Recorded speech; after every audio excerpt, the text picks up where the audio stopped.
ช่ป่ะ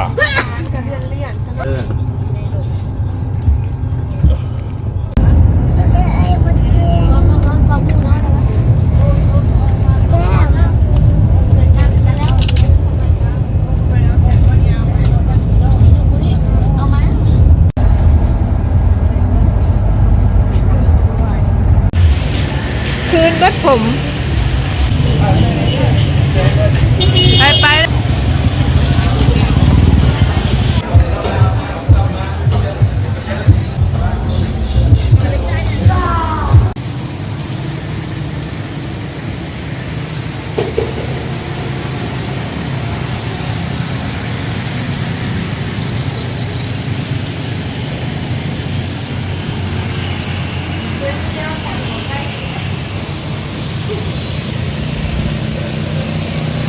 ลาวของเราค่ะก็จะมาปปสอยู่ที่นี้จะมีรถจากที่เมืองหนังไปสวรรณเขตของเราเลย หรือว่าจะไปตะเขตของเรานะ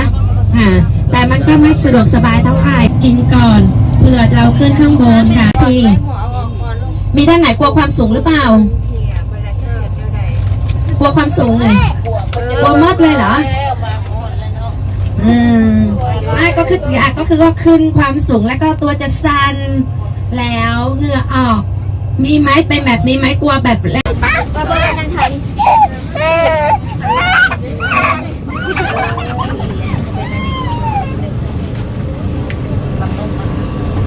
กล้องบ๊ายบายสิกล้องบ๊ายบายชาขี่รถเมล์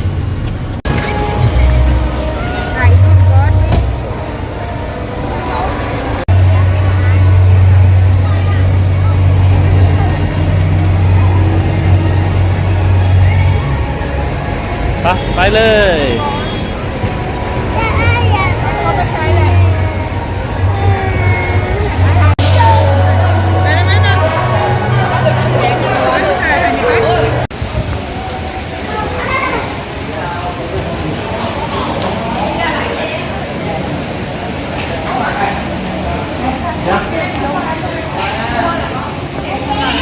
เอาเด้ดาวนะเด้ดาวนะไป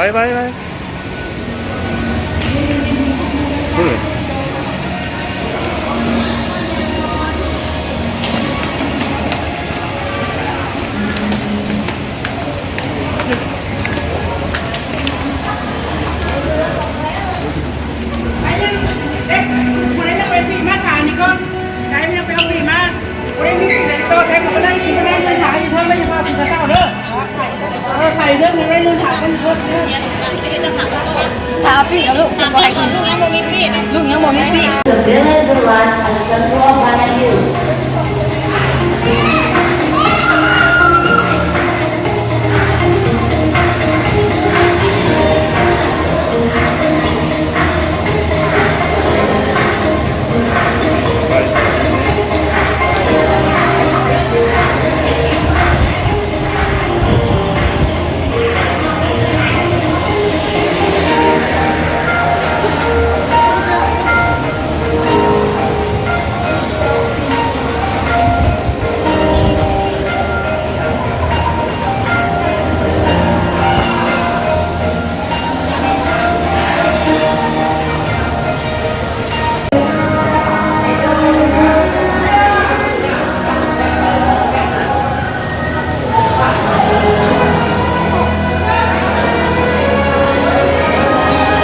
Mấy giờ mình đã sân bay? Wow. 3 giờ.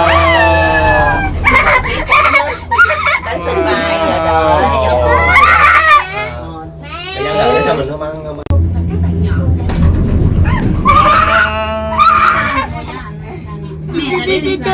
ไปเลยมังกรเป็นตอน Ra liền. Ô, sao này? Ra đi ra LA á. Sống miệng. นิชากับแม่กับบริมานำบาลงกันเลย Người nó người ngại mọi nó bị. Đây lại, học chơi là. Ngày nào cũng nhập. Cậu khác đi đâu? Có. Ở đây không phải đi câu là bên câu những cá to đâu. Ngày nào cũng nhập. Cậu khác đi đâu? Ở đây không phải đi câu là bên một cái câu những cá to to đâu.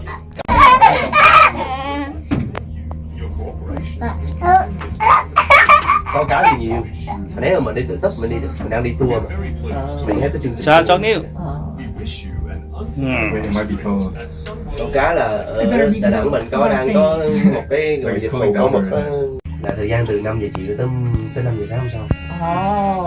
Nó chia thành 2 suất, 3 suất. Một suất là từ 5 giờ cho tới 9 rưỡi. Một suất là từ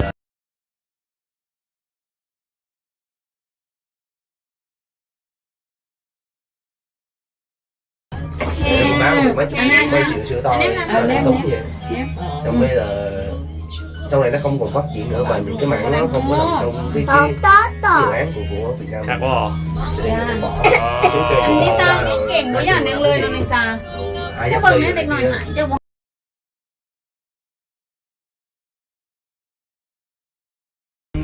Cuma, ok. Nè mới hết bên lấy bà một bà mày mà bị gai.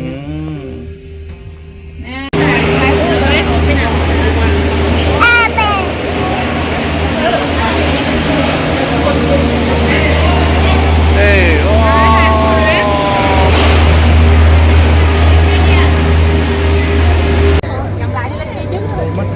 Nó có mấy khu trò chơi cho nít nữa đó mà.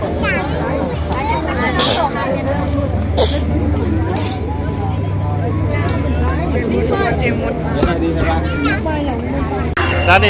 6 níu đi. Cắt liệp.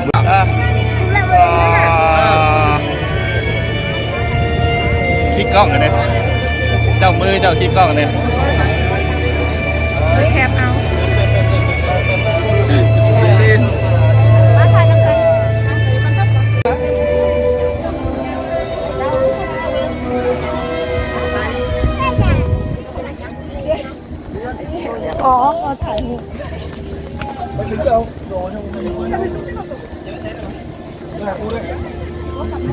เขาเริ่มไปเลยนี่เอานี่เจ้ากับลูกนะนี่มาแม่นี่ xuống cái vườn hoa này mà tự sướng này. Đó đấy cũng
nói chuyện về nữa.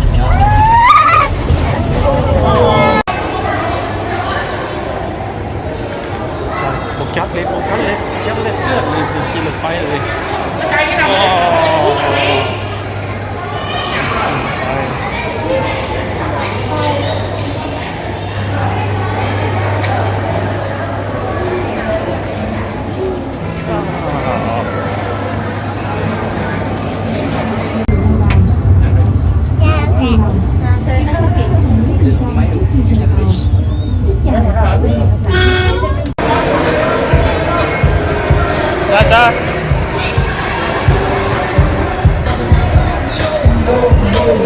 เต้นเต้นเต้นเต้น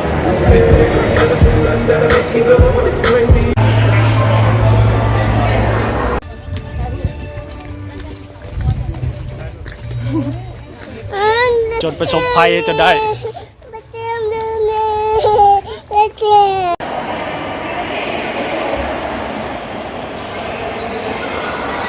เจ๊เอ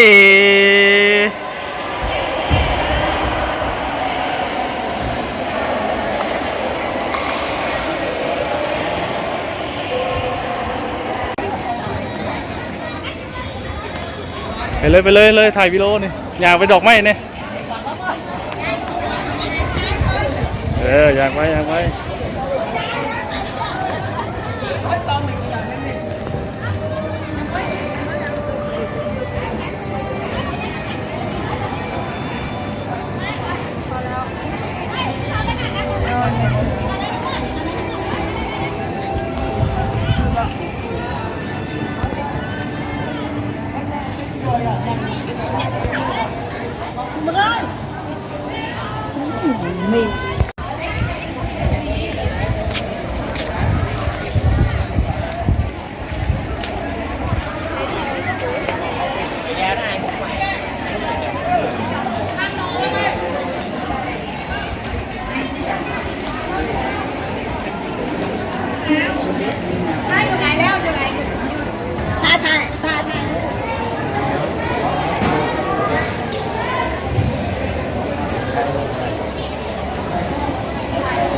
ถ่ายเลยเนี่ยกูจะมาแล้วเองวิดีโอก็ได้ถ่ายเหนื่อยไม่ไหวเนี่ย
หันมาเบิ่งมี่หันมา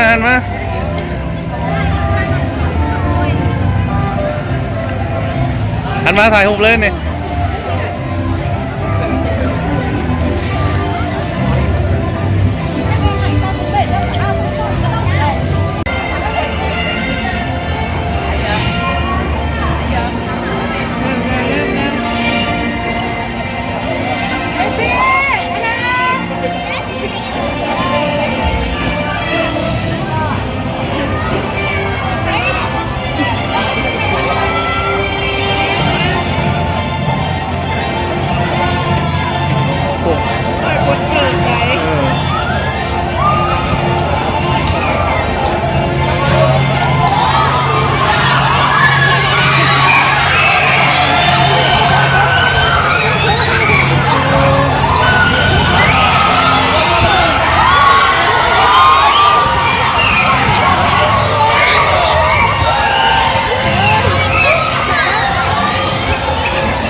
เจ้ย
ถ่ายรูปลูกแน่ แจกบ่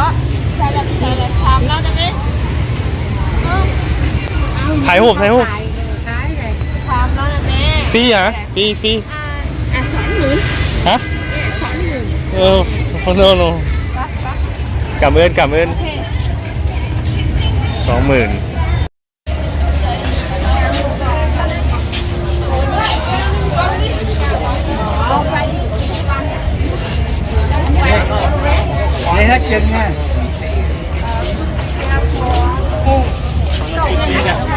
ไม่ได้เอ้ย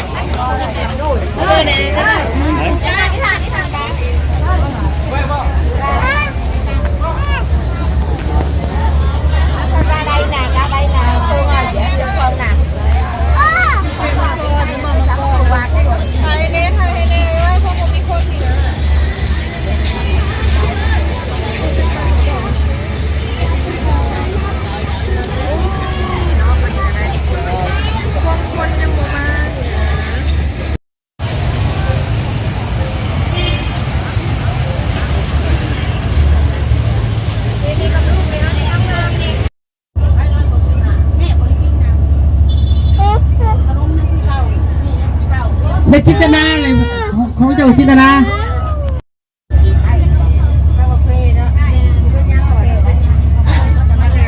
แม่แสงตะวัน30,000จะได้กินหน้าบอกแสงตะวัน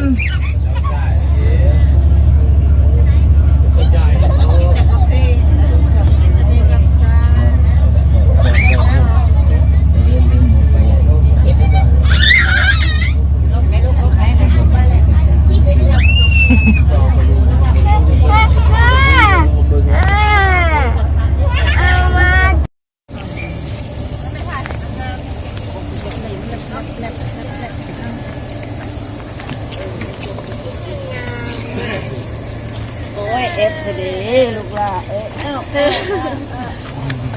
ป้านะ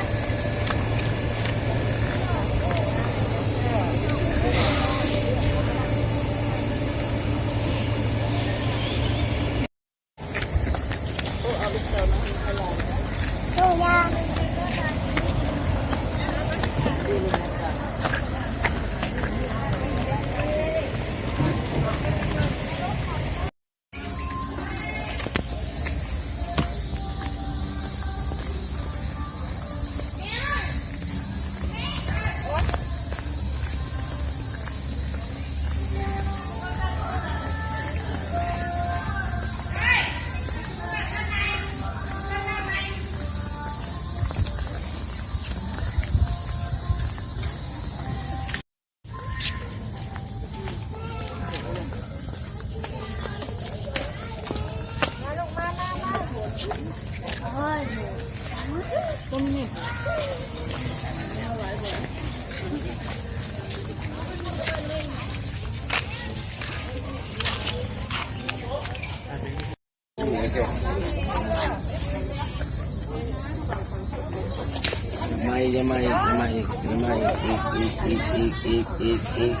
พอ กลับไปนั่นหนึ่งเดี๋ยว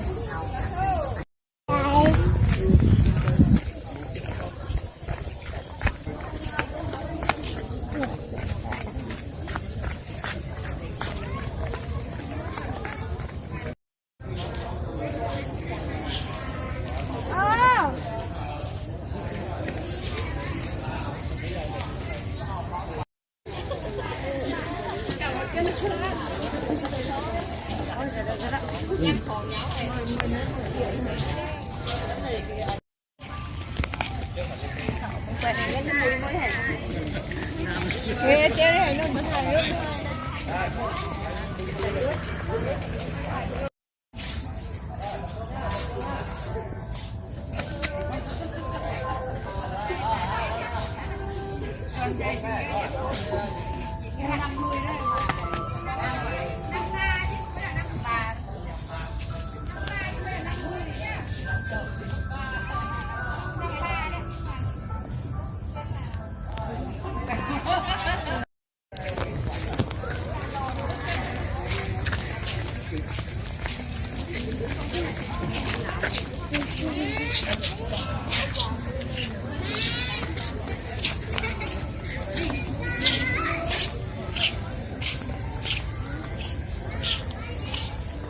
แต่มันจบร้ายกัน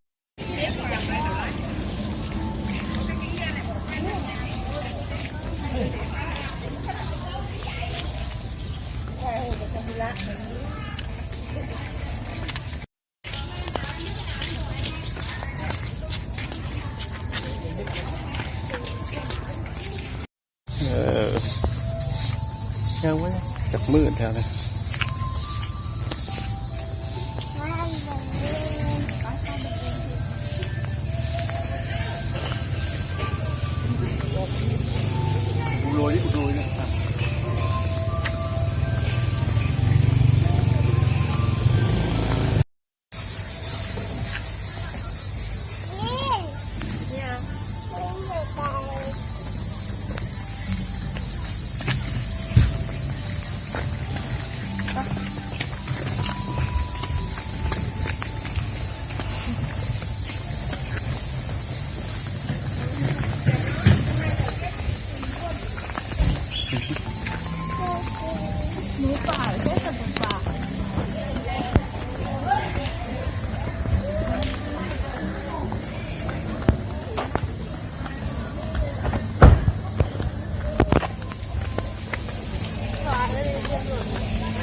เจ้าเข้ามา นี่อ๋อให้มันเลี้ยวไปเลี้ยวมาธรรมชาติเราต้องตั้งใจ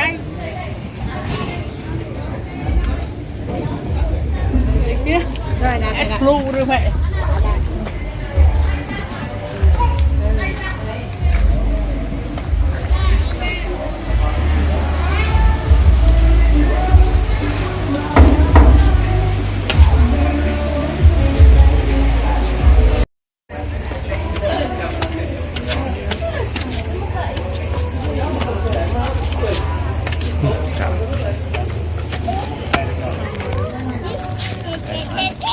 ตายบ่ลูกเห็นมาทายจะหนี ตามบอกไปลูกบอกไปตาด้านยึดก่อนไอ้น้ำมาหามานี้มานี่ลูก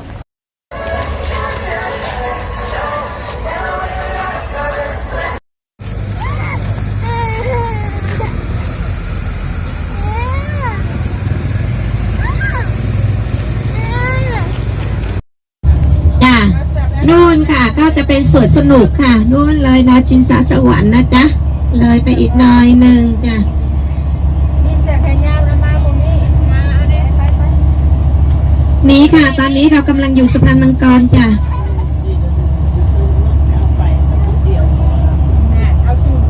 ดี๋ยวเราก็จะเลี้ยวขวาไปตลาด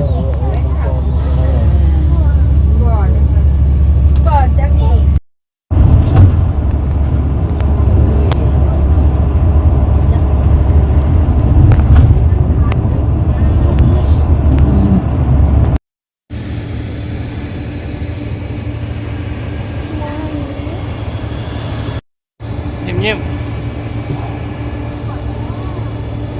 ยิ้มหน่อย